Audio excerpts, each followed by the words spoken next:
দেখুন, দেশের নাম বদলানো সেটা এমন না যে শুধু লেটার প্যাডে নাম লিখে বদলে দিলেই হবে।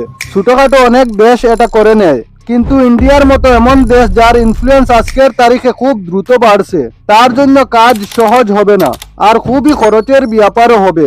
2018 সালে এলাহাবাদের নাম বদলে প্রয়াগরাজ করা হয়েছিল। তো সরকারের যা এস্টিমেট ছিল তার হিসাবে স্টেট গভর্নমেন্টকে এতে 300 করোড় খরচ করতে হয়েছিল।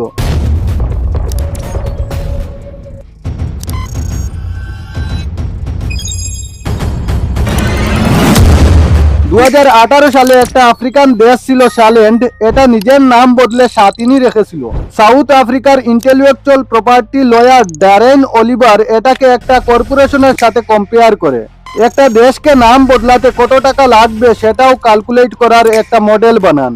এই মডেলের হিসাবে বড় কোম্পানির এভারেজ মার্কেটিং খরচ তার মোট রেভিনিউ প্রায় 6%, আর রিব্র্যান্ডিং খরচ পুরো মার্কেটিং বাজেটের 10% হতে পারে। তো এই মডেলটা নিয়ে আউটলুক ম্যাগাজিন ইন্ডিয়ার নাম বদলানোর বিশ্লেষণ করলো, আর তাদের হিসাবে ইন্ডিয়ার নাম বদলাতে কমপক্ষে 14,000 করোড় খরচ হবে। ইন্ডিয়ার মোট রেভিনিউ রিসিট ছিল 2022 থেকে 2023 সালে 23 থেকে 84 লাখ কোটি। তো এই মডেল যদি আমরা লাগাই তার হিসাবে 1434 কোটি, তো কম খরচ হবেই। তো দেখুন, সংবিধানে লেখা আছে ইন্ডিয়া দ্যাট ইজ ভারত, আর যদি হিন্দি ভার্সন দেখেন তবে ভারত অর্থাৎ ইন্ডিয়া। এই দুই নাম একে অন্যের বদলে খুব সহজে ব্যবহার করা যায়, যার যা ইচ্ছা সে ব্যবহার করতে পারে। কিন্তু সমস্যা তখন আসে যখন কেউ বলে শুধু ইন্ডিয়াই নাম হওয়া উচিত, অথবা কেউ বলে শুধু ভারতই নাম হওয়া উচিত।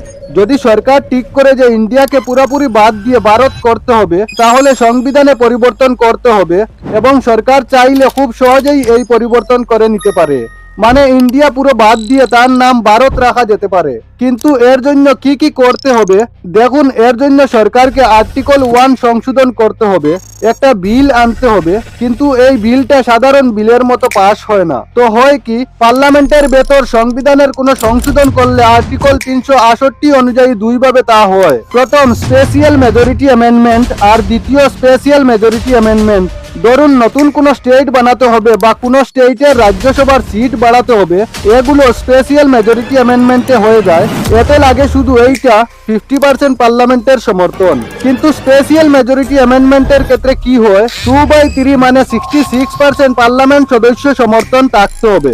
তো যদি ভারত নাম রাখতে হয় তাহলে এই দ্বিতীয় স্পেশাল মেজরিটি অ্যামেন্ডমেন্ট লাগবে, মানে 66% পার্লামেন্টকে সমর্থনে থাকতে হবে। এবং বিশেষজ্ঞের মতে দেশের নাম বদলালে অর্ধেক স্টেটেরও অনুমোদন লাগবে। এগুলো দেখে পাকিস্তানও এতে ঢুকলো। পাকিস্তানের হিস্টোরিয়ান আয়সা সিদ্দিকা বললেন, যদি ইন্ডিয়া এটা করে তাহলে পাকিস্তানের দীর্ঘদিনের ইচ্ছা নিজেদের নাম ইন্ডিয়া রাখা তা পূরণ হয়ে যাবে। আর এখানে ইন্ডিয়া এয়ারলাইন্সের নেতারাও বলেছেন, যদি আমাদের কারণে নাম বদলাও তাহলে ভাই একদম করো না, আমরা তো একটা মিটিং করব, ইন্ডিয়ার জায়গায় ভারত করে দেব। এখন দেখুন, এমন না যে ইন্ডিয়াই প্রথম দেশ হবে যে নিজের দেশের নাম বদলালো। 1989 সালে বার্মা নিজের নাম মায়ানমার রাখলো। 2020-তে হল্যান্ডের 2 রিজিয়ন নর্থ আর সাউথ মিলিয়ে নেদারল্যান্ড করা হয়েছিল।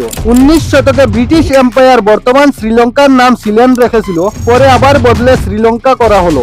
1935 সালে পারস্য সরকার পারস্যকে ইরান বলে, ফরাসি রিপাবলিক নিজেদেরকে ফ্রান্স বলে।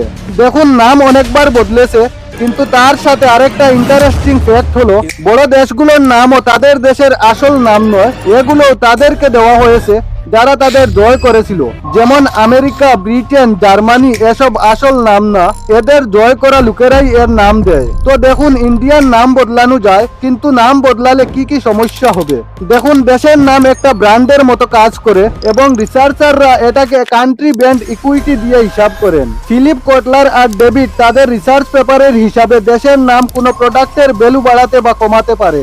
যেমন আমরা যদি মেড ইন সুইজারল্যান্ড প্রোডাক্ট কিনি, এর ব্র্যান্ড ভ্যালু মেড ইন বার্মার মতো হয় না। তো দেশের নাম একটা ব্র্যান্ড হয়ে যায়, আর সেই দেশের প্রোডাক্টগুলো অন্য দেশে হেল্প পায়, এবং কাস্টমারের কেনার সিদ্ধান্তও প্রভাব ফেলে। যখন মানুষ কোনো দেশের নাম নেয় তখন তাদের মনে দেশের ইমেজ সক্রিয় হয়ে যায়, এবং এটা মানুষের কেনা, ইনভেস্ট করা, ঘুরতে যাওয়া কিংবা ওই দেশে গিয়ে থাকা এই সিদ্ধান্তগুলোকেও প্রভাবিত করে। তাই যখনই কোনো দেশের নাম বদলায় তার ইকোনমি, ইম্পোর্ট, এক্সপোর্ট সব কিছুতেই প্রভাবিত হয়। আর্মির ইউনিফর্ম থেকে কারেন্সি পর্যন্ত সবকিছু বদলায় বদলাতে হয়। আর এই ফিল্ডের বিশেষজ্ঞরা বলেন যে দেশগুলোর বদনাম হয়েছে তাদের জন্য নাম বদলানো ভালো, কিন্তু বড় আর ভালো ইমেজওয়ালা দেশগুলো নাম বদলালে তাদের ক্ষতি হয়। আর এই কারণেই জার্মানি, ব্রিটেন, আমেরিকা যারা এই দেশগুলোতে রুল করেছে তারাই নাম দিয়েছে, তবুও তারা নাম বদলায়নি। ইনফ্যাক্ট যদি ইন্ডিয়ার উদাহরণ ধরি, বঙ্গাল পার্টিশন হয়েছে কত বছর, ইস্ট বেঙ্গল তো এখন বাংলাদেশ হয়ে গেছে, কিন্তু ইন্ডিয়ার ওয়েস্ট বেঙ্গল এখনো নাম বদলায়নি, কারণ প্রচুর জটিলতা আছে।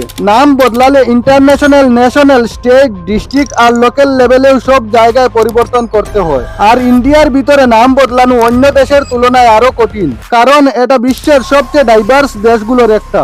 ভিন্ন ভিন্ন ভাষার কারণে প্রতিটা ভাষায় এটাকে বদলাতে হবে। নাম বদলালে অনেক কাজের জন্য টাকা খরচ হয়, ম্যাপ আপডেট করতে হবে, নেভিগেশন সিস্টেম আপডেট হয়, বিভিন্ন অফিসে ব্যবহার হওয়া কাগজপত্র বদলাতে হয়। এর বাইরে প্রাইভেট ব্যবসা, কর্পোরেট হাউস আর নন গভর্নমেন্ট ইনস্টিটিউট এদেরও খরচ হয়। নতুন নাম দিয়ে দেশের ব্র্যান্ড বানাতে একই সমস্যা হয়, যেমন একটা কোম্পানির ব্র্যান্ড বানাতে হয়। যেমন আমি কেএফসির উদাহরণ দিয়েছিলাম, এটাই খুবই বড় কারণ, যার জন্য জিন্না আর নেহরুজি দুজনে ইন্ডিয়া ব্র্যান্ডের জন্য লড়াই করেছিলেন। তো বন্ধুরা, আজকের ভিডিওতে অতটুকুই। ভিডিওটি ভালো লাগলে লাইক এবং শেয়ার করতে ভুলবেন না। আর এইরকম ভিডিও আরো দেখতে হলে আমার চ্যানেলকে ফলো এবং সাবস্ক্রাইব করে পাশে থাকবেন। ধন্যবাদ।